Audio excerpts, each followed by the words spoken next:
আমি এখন জীবনটা একটু সহজভাবে বাঁচতে চাই। অনেক কমপ্লিকেশন হয়ে গেছে জীবনে। রাত্রিবেলা 9টার পরে ব্যাডমিন্টন খেলবো, নো পার্টি। তো আগে যে একটা ছন্নছাড়া উচ্ছন্নে যাচ্ছিলাম, সেখান থেকে অনেক কষ্টে বেঁচে ফিরেছি এবং এটাকে আমি যত্ন করতে চাই। আমি আমার সঙ্গীতকে যত্ন করতে চাই, আমি আমার ফ্যামিলির সঙ্গে সময় কাটাতে চাই।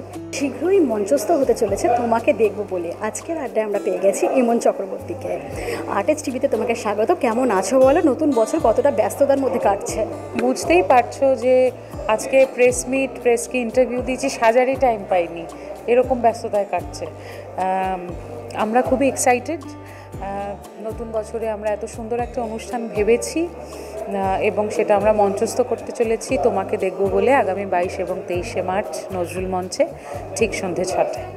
একটা মিউজিক্যাল ড্রামা, নতুন ধরনের ভাবনা, এই ভাবনাটা আসে কিভাবে প্রথম? এই ভাবনাটা আসে বেসিক্যালি নীলাঞ্জনের। আমরা ব্রডওয়ে দেখতে গেছিলাম লন্ডনে, তা সেখানে গিয়ে আমরা দেখলাম ফ্যান্টম অফ দ্য অপেরা। এবং 1890 থেকে একটা অপেরা হাউসেই এই অপেরাটা হয়, মানে আমরা ভাবতেও পারি না। 100 বছরের ওপর ধরেও একটাই হলে এই অনুষ্ঠানটা হয়। তো সেটা দেখার পরে ইটস আ ম্যাজিক। মানে কী যে হচ্ছে, মানে লাইভ সিঁড়ি নেমে আসছে, নৌকো লাইভ জল হয়ে যাচ্ছে, মানে তার সঙ্গে গান, যারা গাইছেন তারা ভল্ট খেতে খেতে কীভাবে ওরকম সুরে গান গায়, মানে আমরা না দেখলে, বিশ্বাস করো, ওটা না দেখলে না এটার প্ল্যানিং হতো না। তো নীলাঞ্জন আমায় বলছিল, দেখো আমরা যেমন গুপি গাইন বাঘা বাইন দেখেছি, হাততালি দিয়ে বলছি শুন্ডি, এই শুন্ডি চলে গেল, এটা কিন্তু লাইভে আমরা পারবো না করতে। আমরা সিনেমায় পেরেছি, কিন্তু ওরা কিন্তু ওটা লাইভে করে দিচ্ছে। ফ্যান্টম অফ দ্য অপেরাতে একজন মানে যে ফ্যান্টম, সে এসে বসেছে একটা চেয়ারে এবং একটা সময়ের পরেও ভ্যানিশ হয়ে যাচ্ছে। তো ওকে ম্যাজিকটা শিখতে হয়েছে। আমরা যারা গান বাজনা করি আমাদের ইন্ডিয়ান কালচারে, যে আমাকে গানটাই মন দিয়ে করতে হবে। পারফরমেন্স যখন আমরা করতে যাই, একজন সিঙ্গার যখন নেচে পারফর্ম করে, মানুষ এটা দেখে না যে তার কতটা পরিশ্রম হচ্ছে, সে কতটা স্কিলড ওইটা নেচে সুরে গান গাওয়ার ক্ষেত্রে, বরঞ্চ তাকে ডিমোরালাইজ করা হয় এবং তাকে বলা হয় যে এটা কেন হচ্ছে, সে তো দাঁড়িয়ে তার এক জায়গায় গান করা উচিত। হ্যাঁ, সব জিনিসেরই ভালো খারাপ দিক আছে, কিন্তু দ্যাটস হাউ ইট স্টার্টেড। নীলাঞ্জনের মাথায় এইটা ভূতটা ঢুকেছিল from London, now we are doing it in Calcutta. কতদিন আগে ভাবনাটা এসেছিল? 2 বছর। 2 বছর ধরে এই ভাবনাটা চলছিল, তারপর এবার হচ্ছে মঞ্চস্থ। এবং দেখো এরকম এত বড় অনুষ্ঠান করতে গেলে যা আর্থিক কি বলবো সহযোগিতার প্রয়োজন পড়ে, আমাদের 2 বছর ধরে ওই টাকাটা তুলতে লেগেছে। কারণ প্রথমে তো কেউ বুঝতেই পারছিলেন না যে এটা কী হচ্ছে। আমাদের রিভলভিং স্টেজ হচ্ছে, বুঝতে পারছো, মানে নজরুল মঞ্চটা অন্যরকম হয়ে যাবে। তো 5 দিন ধরে হল বুক করে সেট আপ করে এটা করাটা চারটিখানি কথা না, মুখের কথা না। তাই আমি অনুরোধ করব, যারা আমাকে এনকারেজ করতে পারবেন না তারা প্লিজ পাশে থাকবেন না, দরকার নেই আমার পাশে থাকার, কিন্তু প্লিজ ডিসকারেজ করবেন না। নতুন তাহলে অনেক চমক আসতে চলেছে 2 দিন ধরে, যখন মেলা হবে, স্টেজে একটা মেলা বসবে, এইটুকু বলে দিলাম। আর এটা হচ্ছে তোমাকে দেখবো বলে, এটা প্রেমের মরশুম চলছে বলা যায়, সামনেই বসন্ত আসছে, এটা ভালোবাসার বার্তা কতটা নিয়ে আসবে? পুরোটাই ভালোবাসা, পুরোটাই প্রেম, পুরোটাই একটা কি বলবো, একটা নিষ্কলুষ প্রেম, যেটার মধ্যে কোনো চাওয়া পাওয়া নেই, বন্ধুত্বের প্রেম। একটা বন্ধুর খারাপ সময় সে কীভাবে তার বন্ধুর পাশে দাঁড়ায়, সেই নিয়ে এই গল্প, এবং তাদের জীবনটা কীভাবে অতিবাহিত হয় আমার গান নিয়ে, সেই নিয়ে এই গল্প। লিলুয়ার বসন্ত উৎসব প্রত্যেক বছর জনপ্রিয়, এবছর তাহলে হচ্ছে না? এবছর হচ্ছে না। দেখো, লিলুয়ার জন্য ওই বসন্ত উৎসবটা করা, ওটা তো আমি আর আমার জন্য করি না, লিলুয়ার মানুষকে এটা গিফট হিসেবে এটা করা। কিন্তু বসন্ত উৎসবটা করতে করতে করতে করতে লাস্ট 8 বছর ধরে আমি এটা দেখলাম যে বসন্ত উৎসবের আগের 3 মাস বা বসন্ত উৎসব হয়ে যাওয়ার পরের 1 মাস, মানে মোটামুটি একটা 5 মাসের চাঙ্ক আমার চলে যায় এটার জন্য, এবং তারপরে অনেক কনসিকুয়েন্সেসের মধ্যে দিয়ে যেতে হয়, যার জন্য এবছর আমি খুবই দুঃখে অনুষ্ঠানটা বন্ধ করে দিয়েছি। বন্ধ করিনি, আবার আগামী বছর হবে, কিন্তু কিছু জিনিস কখনো কখনো নিজের জন্য করা উচিত, তাই একটা ব্রেক নিয়েছি বলতে পারো। আবার হয়তো নেক্সট ইয়ার থেকে করব, আবার যখন আমার মনে হবে যে আমার একটা নিজের জন্য অনুষ্ঠান করা উচিত তখন। আর আমি কোনো কাজ করা মানে সেটার মধ্যে একটা নতুনত্ব রাখার আমরা চেষ্টা করি, কতটা পারি আমি জানি না। আর যেহেতু নীলাঞ্জন অ্যাড হয়েছেন সেই জন্যে আমার জীবনে, তো সেই জন্য জীবনটা অনেক বেশি মিউজিক্যাল হয়েছে। তো সেই জন্য এই অনুষ্ঠানটা না শুধু আমার জন্যে, আমার নিজের স্যাটিসফ্যাকশনের জন্য, নীলাঞ্জনের চ্যালেঞ্জের জন্য, আমাদের ইমন সঙ্গীত একাডেমি স্টুডেন্টসদের কিছু একটা দেখানোর জন্য, শেখানোর জন্য, এবং আমার এত অডিয়েন্স যারা আমাকে এত ভালোবাসা দিয়েছেন তাদেরকে একটা উপহার দেওয়ার জন্য করা। তাহলে এই বছর হোলিতে নীলাঞ্জনদার সাথে রং খেলা হবে না? নীলাঞ্জন রং খেলে না, নীলাঞ্জনের মা চলে যাওয়ার পর থেকে নীলাঞ্জন রং খেলে না, কিন্তু আমি খুব ভালোবাসি রং খেলতে। দেখোইছো বসন্ত উৎসবে মানে পুরো ভূত হয়ে আমি বাড়ি ফিরি, কিন্তু এবছর তোমাকে দেখবো বলে হয়ে যাওয়ার পরে 23 তারিখের পরে রং খেলবো। রিহার্সাল কি রোজই চলছে? এভরিডে। আমরা একটা অডিটোরিয়াম ভাড়া করেছি, সেখানে টানা 10 দিন আমাদের রিহার্সাল চলছে। দারুণ মজা হচ্ছে, এটা একটা অন্যরকম এক্সপিরিয়েন্স হচ্ছে, এটা না হলে অনেক কিছু মিস হয়ে যেত জীবন থেকে। রিহার্সালের পাশাপাশি দেখছিলাম তোমরা খেলাও দেখছিলে। ও বাবা, রিহার্সালের পাশাপাশি শুধু খেলা না, খাওয়া, পরতে পরতে খাওয়া হচ্ছে। মানে 2 ঘন্টা অন্তর অন্তর সবার খিদে পেয়ে যাচ্ছে, আমরা 2 ঘন্টা অন্তর অন্তর খাচ্ছি, একবার এই আসছে ওই আসছে, কী রিহার্সাল হচ্ছে জানি না। খাওয়াটা খুব মন দিয়ে হচ্ছে। সারেগামাপাতে রাঘবদা খাদ্যমন্ত্রী, এখানে আমি খাদ্যমন্ত্রী হয়ে গেছি। ডাইটিং হচ্ছে না এখন? ডাইটিং বন্ধ পুরো? আমাদের যে বম্বে থেকে অ্যাক্টিং কোচ এসছেন, তিনি আমাদের যা খাটাচ্ছেন এবং যা এক্সারসাইজ করাচ্ছে, কিছু গায়ে লাগবে না, দেখবে আরও রোগা হয়ে গেছি। আর ছোটোবেলার কোন স্মৃতিগুলো এখন মিস করো হোলিতে, যেগুলো আর হয় না? আমি মিস করি আমার ছোটো থাকাটাই আমি মিস করি। আমি বড় হয়ে যাওয়াটা, যত বড় না, এখন তো বুড়ো হয়ে যাওয়ার দিকে, কিন্তু ওই ছোটোবেলাটা বড্ড মিস করি। ওই কোনো টেনশন ফ্রি থাকাটা না, ওটা ভীষণ মিস করি আমি। শুনেছি তুমি আমি আবার ছোটো হয়ে যেতে চাই আর কি। শুনেছি তুমি গীতার থেকে গীতবিতান পড়তে বেশি পছন্দ করো। রবীন্দ্রনাথ তোমাকে কতটা আকর্ষণ করে, রবীন্দ্রনাথের লেখা? এখন উনি আর আকর্ষণের জায়গা নেই, এখন উনি আমার সব, আমার সত্তাটাই ওনার না। তবে দেখো, রিসেন্টলি আমি গীতা পড়া শুরু করেছি, রিসেন্টলি আমি পড়ছি, ওটা একটা অন্য জগৎ। রবি ঠাকুর একরকমভাবে দেখিয়েছেন, একটু সহজভাবে দেখিয়েছেন, বোধগম্যতার সঙ্গে দেখতে পেরেছি। গীতা একটা মহাসমুদ্র, এবং পড়ছি, ইদানিং পড়া শুরু করেছি। আমার এক ছাত্র আমাকে দিয়েছে, পড়ে ভেতরটা অনেক শান্ত হয়েছে, ভেতরটা অনেক আরামের হয়েছে, এটা বলতে পারি। শিল্পী মাত্রই তো ইমোশনাল হয়, তো তুমি ইমোশনাল কন্ট্রোল করো কিভাবে? যখন তুমি দুঃখের গান গাও, স্টেজ পারফরমেন্স করো, তখন মানে দুঃখের সাথে তুমিও মানে দর্শকরা যখন কেঁদে ফেলছে, তুমি নিজেকে কিভাবে কন্ট্রোল করো ওই মুহূর্তগুলো, বা রেকর্ডিংয়ের সময় কোনো দুঃখের গান গাইছো? আমার কাঁদতে ইচ্ছে করলে আমি কেঁদে ফেলি, এবং কাঁদার পরে একটা আরাম হয়। বুকের ভেতর পাথর চেপে রেখে তো লাভ নেই, আমি ওই আরামটা চাই জীবনে। আমি জীবনে অনেক ঝড় ঝাপটা, ওঠা পড়া, অনেক কিছু দেখেছি, আমরা সবাই দেখেছি, আই এম শিওর তুমিও দেখেছো, আই এম শিওর আমার অডিয়েন্স দেখেছেন। কিন্তু না, আমি এখন জীবনটা একটু সহজভাবে বাঁচতে চাই। অনেক কমপ্লিকেশন হয়ে গেছে জীবনে, এবার একটু সহজভাবে বাঁচবো। একটু রাত্রিবেলা 9টার পরে ব্যাডমিন্টন খেলবো, নো পার্টি বলা ভুল, কিন্তু আগে যে একটা ছন্নছাড়া উচ্ছন্নে যাচ্ছিলাম, সেখান থেকে অনেক কষ্টে বেঁচে ফিরেছি, এবং এটাকে আমি যত্ন করতে চাই। আমি আমার সঙ্গীতকে যত্ন করতে চাই, আমি আমার ফ্যামিলির সঙ্গে সময় কাটাতে চাই। এগুলো না হুট করে হয় না, এগুলো এক্সপিরিয়েন্স দিয়ে হয়, এগুলো বয়স তোমাকে অনেক হেল্প করে। তো we all are ageing, and I am ageing happily. Emotional বশত কোনোদিন ভুল সিদ্ধান্ত কখনো নিয়েছো? ও বাবা, এপিটোম অফ অল দ্য ভুল সিদ্ধান্ত, কিন্তু সেগুলো নেওয়াতে খুব ভালো হয়েছে।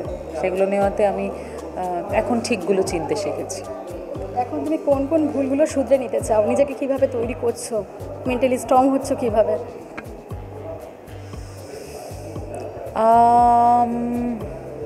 জানি না আমি কিভাবে নিজেকে স্ট্রং করছি বা কী করছি। I am just going through with the process. আমার সামনে যেটা আসছে সেটাকে ভালো লাগলে অ্যাকসেপ্ট করছি, ভালো না লাগলে অ্যাকসেপ্ট করছি না, সহজভাবে দেখছি। আর নিজেকে একটু সিরিয়াসলি নেওয়াটা কমিয়ে দিয়েছি। প্রাক্তনের আগেও তুমি গান গাইতে, এখনও করছো। প্রাক্তন তোমার জীবনে কতটা টার্নিং পয়েন্ট ছিল? আমার থেকে বেশি তোমরা বলতে পারবে ওটা। আমি তো জানি না, আমার কাছে তখন ওই মানে আমি তো প্রসেসটার মধ্যে দিয়ে গেছি, কিন্তু তোমরা দেখেছো, তাই আমার থেকে ভালো আমার শ্রোতা বন্ধুরা, আমার দর্শকরা বলতে পারবেন, এবং তোমরা যারা প্রেসে রয়েছো, যারা আমার এই জার্নিটা দেখেছো, তোমরা বলতে পারবে। আমি জানি না, আমি একই আছি।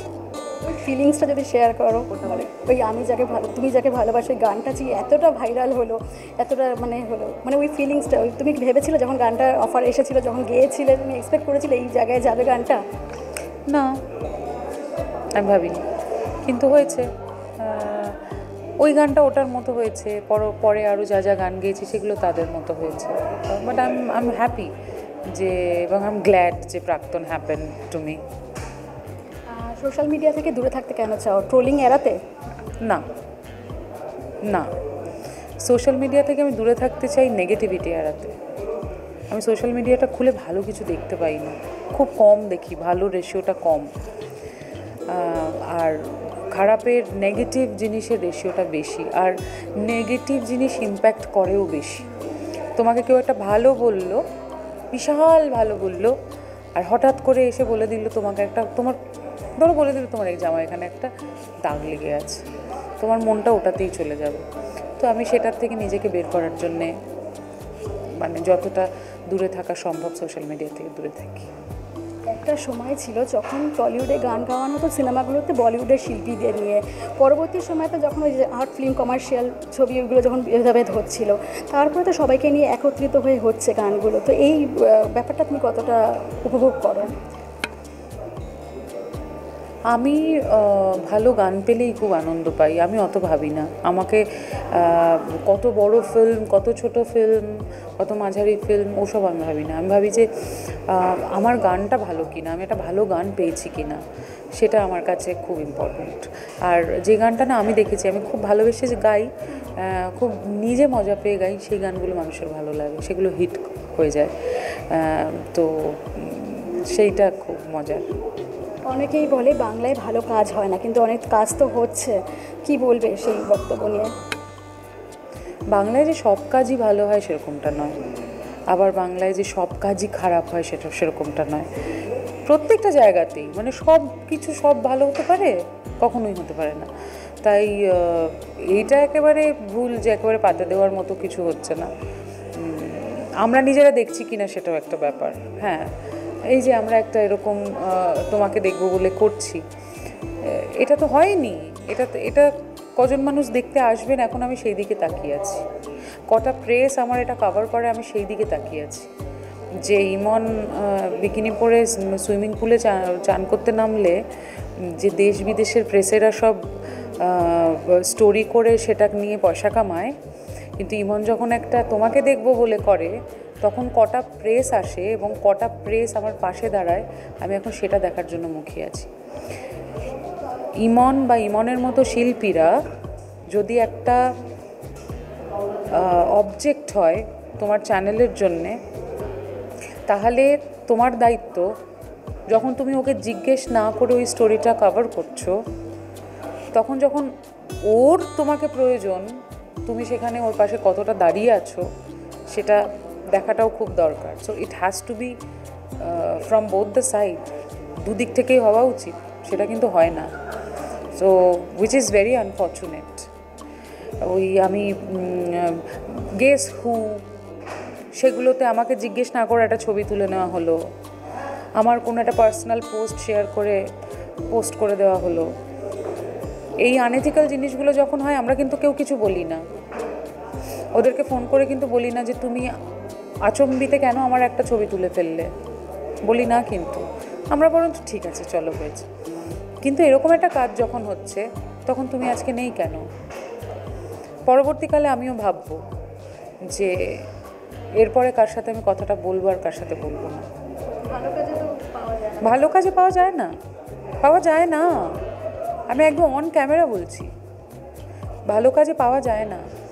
এই যে প্রজেক্টটা হতে চলেছে, এইটা যদি আমি তোমাকে বলছি, এটা যদি সাপোজ বম্বেতে হতো না, মানুষ অ্যাটলিস্ট বুঝতো এটা কি হচ্ছে, বুঝেছেন, অনেকে বুঝেছেন, নাহলে আমি এত স্পন্সার্স পেতাম না। অনেকে বুঝেছেন, তোমাদেরকে পেতাম না, কিন্তু এত মানুষ টিকিট কাটতেন না।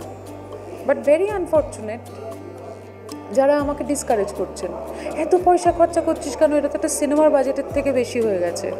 লিটারালি হয়েছে তো হয়েছে, আমার ইচ্ছে করেছে তাই করেছি, আমার ইচ্ছে হয়েছে, আমি চেয়েছি রিস্কটা নিতে, দেখি না আমি পারি কি না। তুমি তো কেউ নাও আমাকে ডিমোরালাইজ করার। আমি করছি, আমার ইচ্ছে, নীলাঞ্জনের ইচ্ছে, আমার ছেলে মেয়েদের ইচ্ছে, আমার বাবার ইচ্ছে, আমরা এটা করছি এবং আমি জানি আমরা সাকসেস করব, হবেই সাকসেসফুল। আসলে রিস্ক নিতে এখন কিন্তু অনেকেই ভয় পায়। আমরা একটা কমফর্ট জোনের মধ্যে, আমরা একটা কুকুনের মধ্যে থাকতে পছন্দ করি। ওই কুকুনটা থেকে আমাদেরকে বেরিয়ে আসতে হবে, জানো তো। তুমি আজকে ভাবছো তুমি যেই কাজটা করছো এখন এটা একটা শ্রেষ্ঠ কাজ, সেটা নয়। তোমাকে একটা রিস্ক নিতে হবে তোমার পরে জীবনের অগ্রগতির জন্যে। কোথাও কি যদি দাঁড়াতে হয়, দাঁড়াতে হবেই, তো সামনের দিকে এগোতে হবে, আর এগোতে গেলে রিস্ক তো নিতেই হবে। আর এখন সোশ্যাল মিডিয়ার যুগে অনেক শিল্পী আসছে আবার চলেও যাচ্ছে, যেরকম ভুবন বাদ্যাকরের বাদামালা, বাদাম বাদাম কাঁচা বাদাম, সেই গান তো এখন মানে তখন তো সবাই কাছে ভাইরাল হয়ে গেছিলো, কিন্তু এখন সেই গান আস্তে আস্তে প্রায় বলতে গেলে হারিয়েই যাচ্ছে। তো এটা নিয়ে তোমার কী অভিমত? আমার তো ভালো লেগেছে কাঁচা বাদাম, আই লাভ দ্য সং। আমি এটুকুই বলতে পারি, আমার খুব ভালো লেগেছে কাঁচা বাদাম। সেটা নিয়ে অনেকের অনেক বক্তব্য থাকতে পারে, আই লাভড ইট। কী বলবে নতুন দিয়ে দর্শকদের? আমার এখন একটাই কথা বলার, আগামী 22 এবং 23 মার্চ পর্যন্ত আমার সোশ্যাল মিডিয়া, আমার মুখে, আমার এক্সপ্রেশনে, সব জায়গায় শুধু তোমাকে দেখব বলে আপনারা শুনতে পাবেন, তোমাকে দেখব বলে নিয়ে কথা আপনারা শুনতে পাবেন। প্লিজ আপনারা 22 এবং 23 তারিখ নজরুল মঞ্চে আসুন। ঠিক সন্ধ্যে 6টার সময় টিকিট পাওয়া যাচ্ছে বুক মাই শো, বোশো এবং ডিস্ট্রিক্ট বাই জোম্যাটোতে। রিয়েলি লুকিং ফরওয়ার্ড আপনাদের সবার সঙ্গে দেখা হওয়ার জন্য। শেষ করবো তার আগে তোমার কণ্ঠে দুটো গান লাইন। এত কথা বলালে কেউ গান গাইতে পারে কি? আচ্ছা, তোমাকে দেখবো বলে দু চোখ বন্ধ করে আছি, আলো যত দূরে দূরে যায়, ছায়া তত আসে কাছাকাছি।